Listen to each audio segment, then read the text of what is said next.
Leen y leen, pero la mácula de la retina se desentiende paulatinamente de esa orgía de colores y texto. La confusión se abotarga en la vista. Se desprende la separación entre el bien y el mal, y una vez ganado el dualismo, al ojo no le queda otra que declararse en huelga y mostrar el envés.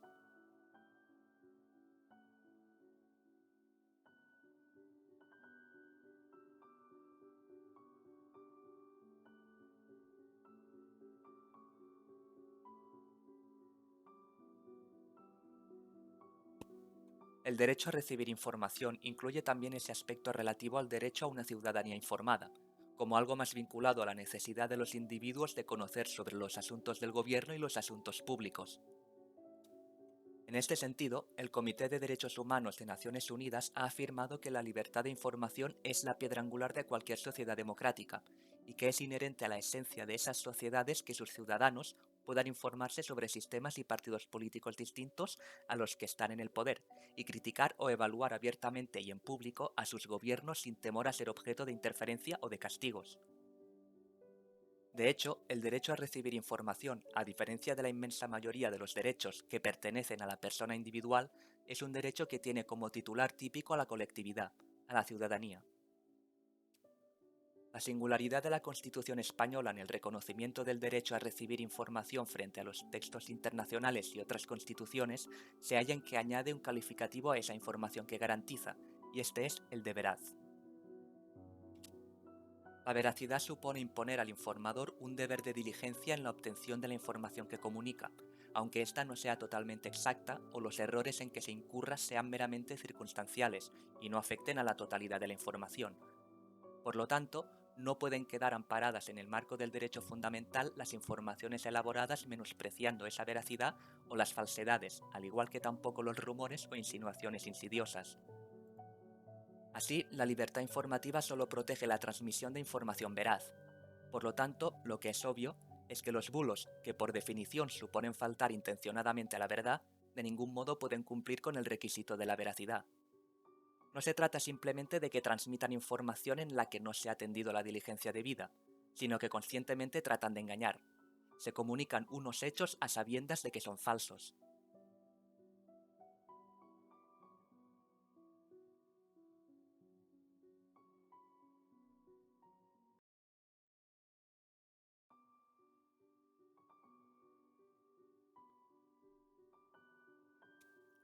La desinformación puede causar mucho daño en la vida de las personas y de las organizaciones, su salud, finanzas y por supuesto en la democracia.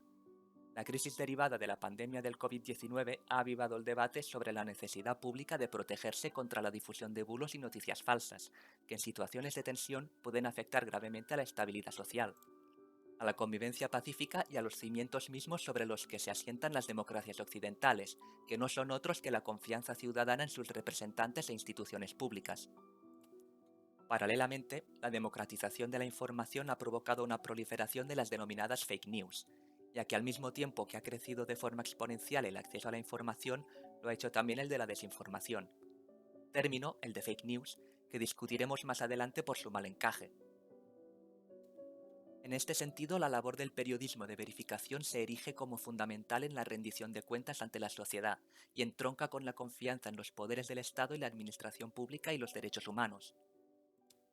En la actualidad, países, instituciones, gobiernos y partidos se enfrentan a la posverdad, el concepto desarrollado por el sociólogo Ralph Case para aludir al proceso de manipulación creativa de la verdad, embellecida y configurada al gusto de las audiencias, y donde los hechos cuentan menos que las sensaciones y emociones que producen, generando un nuevo estado emocional que altera el actual panorama mediático y supone nuevos retos y amenazas para el periodismo en la disputa por imponer un relato dominante de la crisis.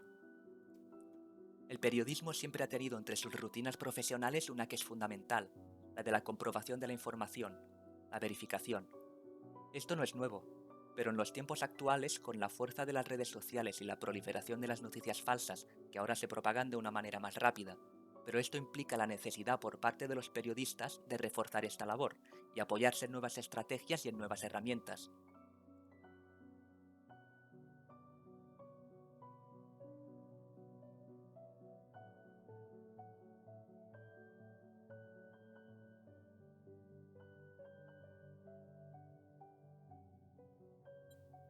El grupo de expertos de alto nivel sobre noticias falsas y desinformación en línea creado por la Unión Europea advierte que la desinformación incluye todas las formas de información falsa, inexacta o engañosa, diseñada, presentada y promocionada para causar intencionadamente un daño público con fines de lucro, reuniendo tres criterios críticos, que son engaño, potencial daño e intencionalidad de daño.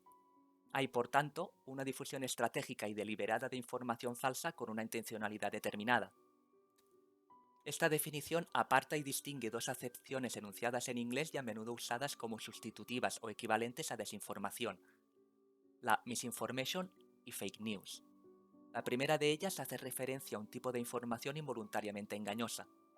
Hernon la denomina como un error honesto en el terreno de la tergiversación, por lo que no se puede encuadrar como desinformación desde el punto de vista de la intencionalidad. Según el Instituto Reuters, los propiciadores de los contenidos falsos o erróneos en la web son los políticos, los activistas, los periodistas, las personas comunes y los gobiernos extranjeros. Mientras que la mayoría de las llamadas fake news afectan a los gobiernos, a otros funcionarios públicos y a los miembros de partidos políticos, personas y organizaciones, pero también al establishment empresarial y a los grupos minoritarios, entre ellos los migrantes y refugiados, que en España son víctimas de los bulos. Por último, habría que reseñar una definición que amplía y complementa el término de desinformación. Wardell y Derakhshan, en su informe para el Consejo de Europa, prefirieron hablar de desórdenes informativos distinguiendo entre desinformación, disinformation, información errónea, misinformation e información maliciosa, malinformation. Para estos autores, los desórdenes informativos reflejan un fenómeno más amplio que incluye formatos, productos informativos y presentación de la información como la sátira y la parodia, los titulares cebo y el uso engañoso de los pies de foto, las imágenes o estadísticas, así como el contenido genuino que se comparte fuera de contexto, contenido impostor, cuando el nombre de un periodista o el logotipo de una redacción es utilizado por personas sin relación con ellos, y los contenidos manipulados e inventados.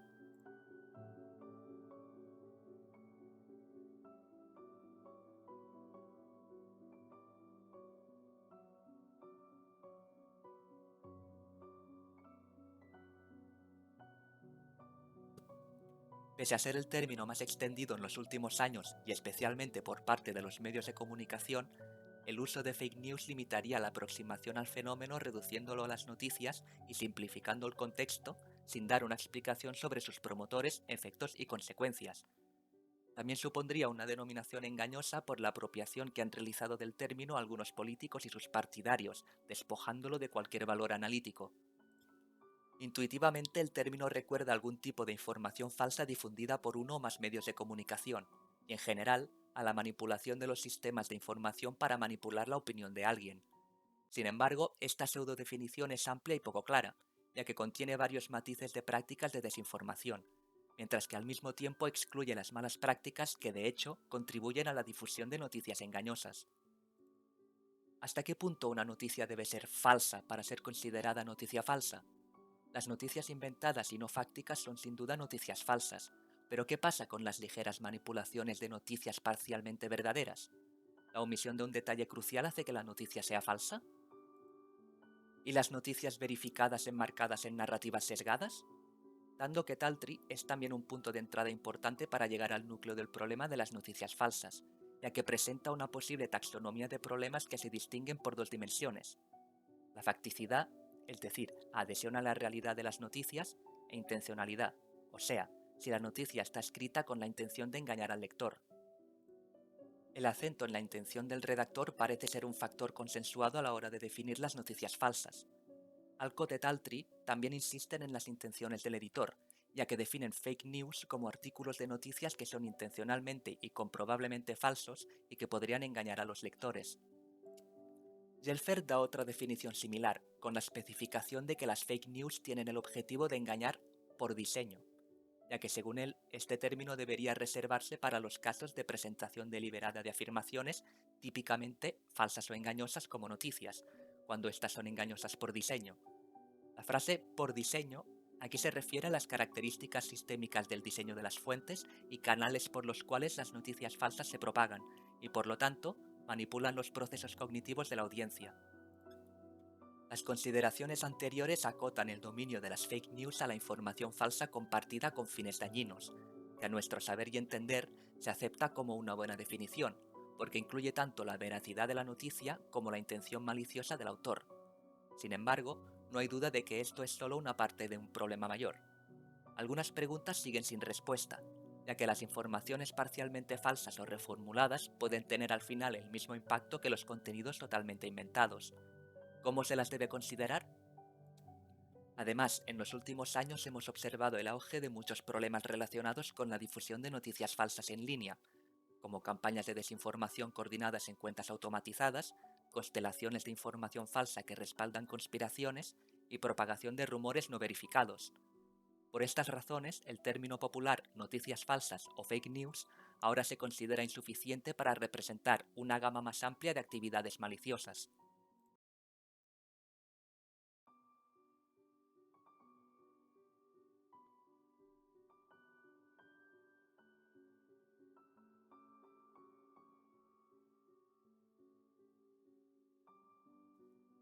Los investigadores han indagado sobre la relación entre los usuarios y las noticias falsas en línea, que siguen siendo atractivas incluso cuando son descaradamente falsas.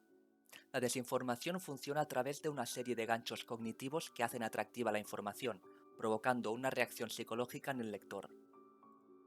En primer lugar, las noticias falsas son atractivas. Suelen contener más novedades que noticias habituales, algo que resulta cautivador para un lector distraído.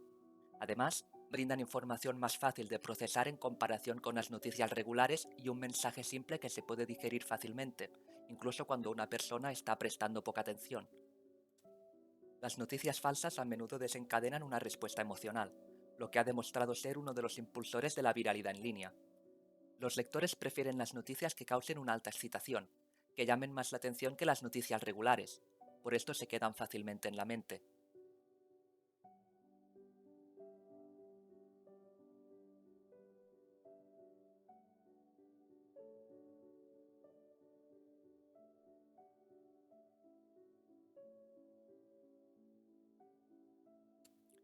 La relación entre la difusión de noticias falsas y la formación de cámaras de eco es uno de los aspectos más estudiados de este subcampo científico recién nacido.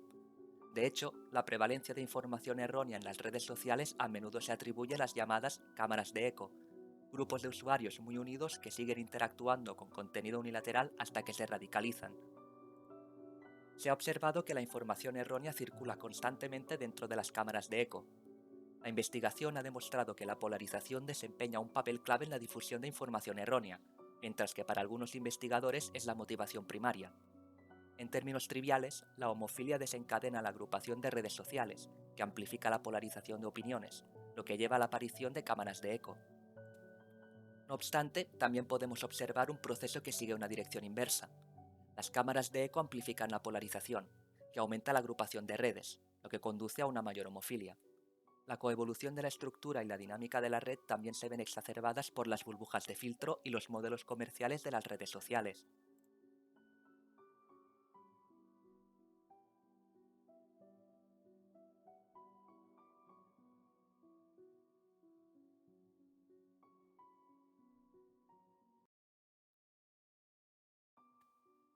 Aunque los científicos de redes y los expertos en el procesamiento del lenguaje natural, o PNL, han sido miembros de comunidades científicas bastante distantes durante años, las perspectivas lingüísticas y basadas en redes a menudo se han adoptado juntas para abordar el problema de la desinformación en línea.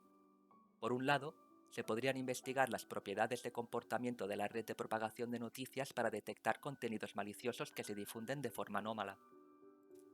Por otro lado, se podrían investigar los rasgos estilísticos que diferencian las noticias falsas de las verdaderas, o los bots y propagadores de noticias falsas de los usuarios habituales.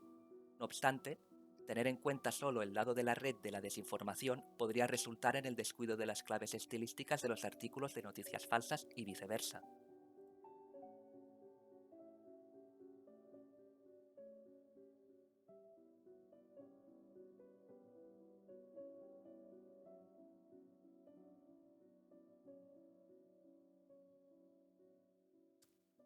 La comunicación con el público y la colaboración entre los stakeholders no siempre es veraz.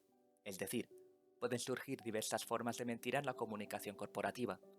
Es en este contexto que las fake news ganan cada vez más terreno por el impacto que provocan, así como los deepfakes, una nueva forma de fake news que se traducen en una amenaza para organizaciones y marcas. Gracias a la tecnología y a la inteligencia artificial, las fake news se utilizan de forma orquestada para persuadir a las audiencias, siendo un gran atractivo para los anunciantes, que promueven su difusión alegando que encajan más fácilmente en los prejuicios de las personas. A diferencia de lo que hemos comentado más arriba y por paradójico que parezca, en el tema de la comunicación corporativa las fake news son vistas como una forma de desinformación, por lo que se utilizan ambos términos, dependiendo del alcance semántico, y se considera que el término en inglés es bastante completo, común y reconocido por la sociedad, y puede abarcar conceptos como el de noticias falsas, información engañosa o manipulada, propagandas desinformativas y anuncios publicitarios con contenido falso. Se entiende que todas estas variantes de fake news forman parte del complejo fenómeno de la desinformación. Principalmente por intereses económicos, algunas marcas fomentan la difusión de fake news al permitir su difusión en sus páginas, que se caracterizan por ser populares. Por otro lado, las propias marcas pueden ser víctimas de campañas de desprestigio que pueden poner en peligro su reputación, por lo que deben evitar hacer publicidad en sitios web que difundan fake news. El problema puede tomar proporciones aún más preocupantes si pensamos que las marcas optan cada vez más por promocionar sus productos a través de influencers, microcelebridades que explotan la participación dinámica de la cultura web, que puede facilitar la desinformación, porque para muchos de estos profesionales lo económico prima por encima de todo. Esto se debe a que estos líderes de opinión suelen ser vistos como confiables e imparciales, lo que les permite recomendar productos y servicios en las redes sociales, generando un boca a boca útil para el marketing, ya que su impacto puede hacer que el anunciante tenga un mayor control sobre las decisiones estratégicas, algo que se traduce en un complejo dominio de fuerzas entre el anunciante y la agencia. Aparte del uso de plataformas de fact-checking y la regulación de la desinformación, la alfabetización mediática, sobre la que trataremos en la conclusión, y la educomunicación son otras formas de combatir la desinformación que pueden minimizar el impacto que las fake news tienen en la comunicación corporativa. Teniendo en cuenta las diferentes estrategias para combatir la desinformación corporativa, es fundamental que las agencias de comunicación y los responsables de proyectar y preservar la imagen de las organizaciones estén permanentemente atentos a la actividad de las plataformas de fact-checking, ya que éstas operan sobre supuestos universales de veracidad e imparcialidad, lo que permite no solo denunciar fake news, sino también restablecer la verdad.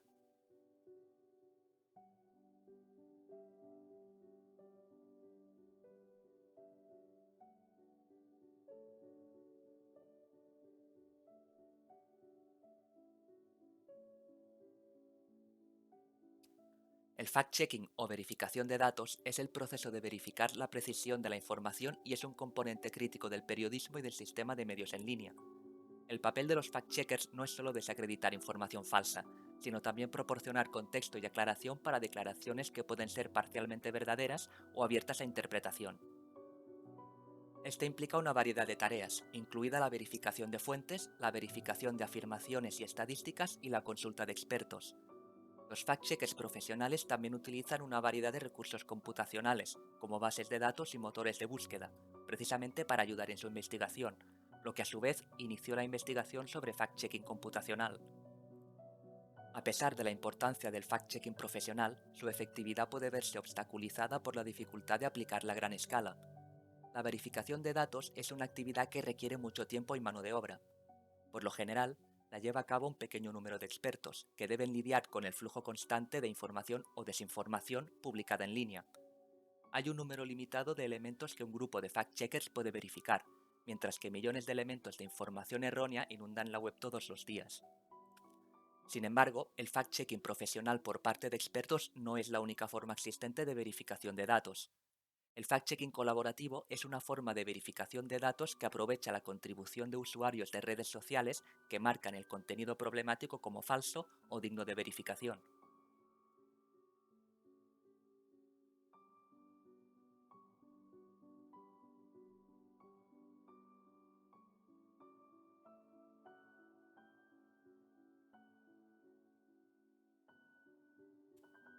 Lo más complejo es cómo hacerlo diferenciando lo que son solo medias verdades de las indiscutibles falsedades o mentiras. Es muy complicado realizarlo de una manera neutra y sin caer en el error de eliminar mensajes que son manifestación de la libertad ideológica o de la libertad informativa, que pueden estar erradas. pero no entrarían dentro del concepto de bulo. La verdad no siempre es fácil reconocerla, y a veces hasta algunas barbaridades son aceptables en democracia. Por ejemplo, se admiten posiciones negacionistas sobre la existencia del Holocausto cuando encontraríamos infinidad de pruebas históricas acerca de su existencia.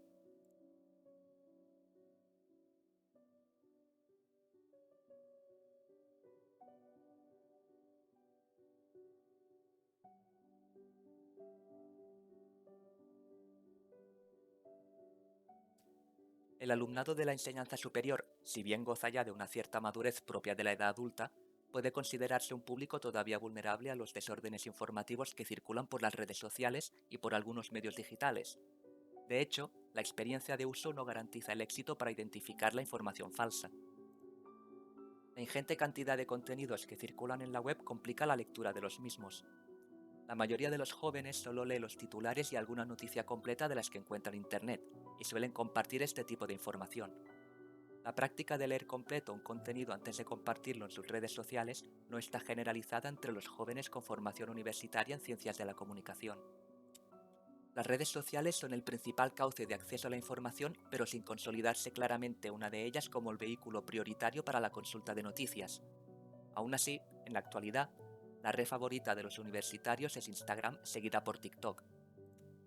Es precisamente en estos medios sociales y en las aplicaciones de mensajería instantánea como WhatsApp donde más perciben este problema, seguido de los medios de comunicación online, motores de búsqueda como Google y en último lugar en los medios tradicionales de comunicación y los blogs. La verificación de la información sospechosa que encuentran en la web tampoco es habitual entre los jóvenes, lo que confirma que, en el consumo de noticias de actualidad en las redes sociales, los estudiantes perciben información errónea o falsa, pero pocos tienen el hábito de contrastarla. La mayoría percibe que las noticias falsas tienen la intención deliberada de confundir y lo que más los hace sospechar es cuando son mensajes alarmistas, porque presentan un fuerte contenido ideológico y no contienen, y no citan, fuente alguna. A la hora de verificar un contenido que les parece sospechoso, los universitarios consultan buscadores como Google y también los medios de comunicación para contrastar la información.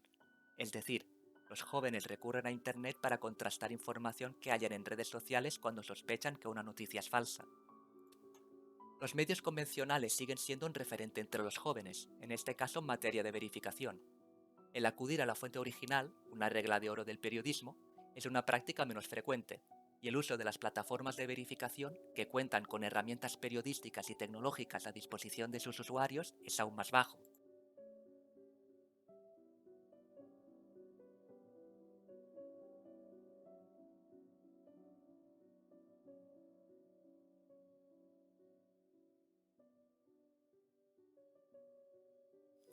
Las posibles respuestas y soluciones a la desinformación pasan por comprender el fenómeno de la forma lo más amplia e interdependiente posible, pero también por establecer mecanismos de alerta y respuesta temprana. Cada parte del ecosistema que forma el desorden informativo requiere de medidas en todos los planos y distribuidas de manera estratégica en periodos de tiempo concretos.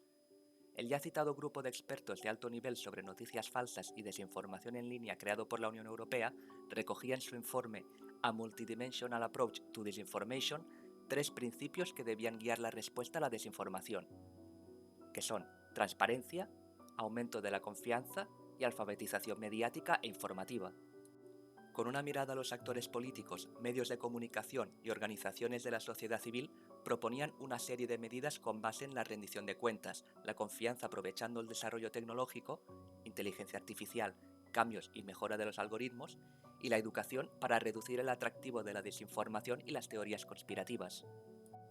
Posetti y Boncheva, en su informe llamado Desinfodemia, descifrando la desinformación sobre el COVID-19, recogen diversas respuestas en el terreno de la identificación de la desinformación, de los distribuidores de bulos, de la distribución de noticias falsas y de apoyo a los públicos que son blancos de la desinformación. En una línea similar, Magallón Rosa, Molina Cañabate y Sánchez Duarte identifican los factores que pueden determinar las respuestas públicas y privadas para combatir la desinformación, que son dimensión competencial, distinción entre estrategias, medidas y objetivos, actores implicados, seguimiento de áreas, etc. De igual modo, y centrándose en las posibles soluciones a corto plazo, los autores proponen 5 medidas, que son las siguientes: grupos de trabajo gubernamentales, grupos de expertos, informes parlamentarios, leyes e iniciativas legislativas y portales online para reportar la desinformación. Con relación a esta última cuestión, cobra especial sentido el papel de los verificadores independientes, ya mencionados, y su función en la identificación y desmentido de informaciones falsas.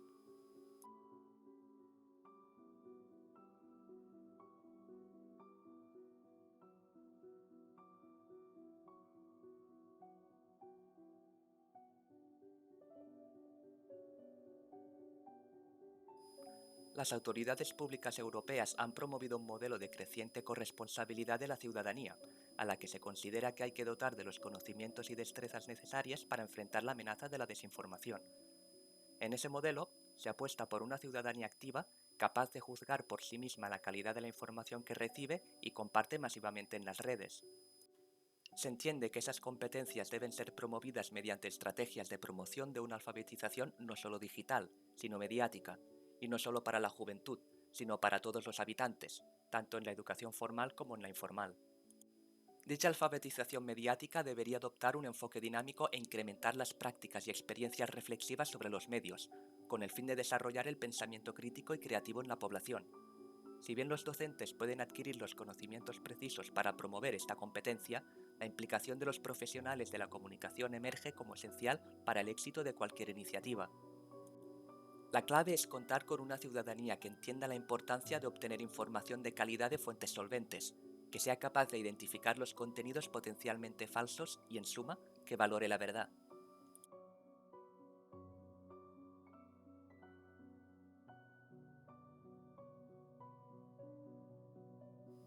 Las legañas les impiden ver, y ya piensan en la bruma de los ciegos. Ellos no están ciegos, están ebrios. Hacen tambalear referencias y cifras creyendo que así evitarán un traspié. Les falta engrasar las pestañas para distinguir el burlón del justo.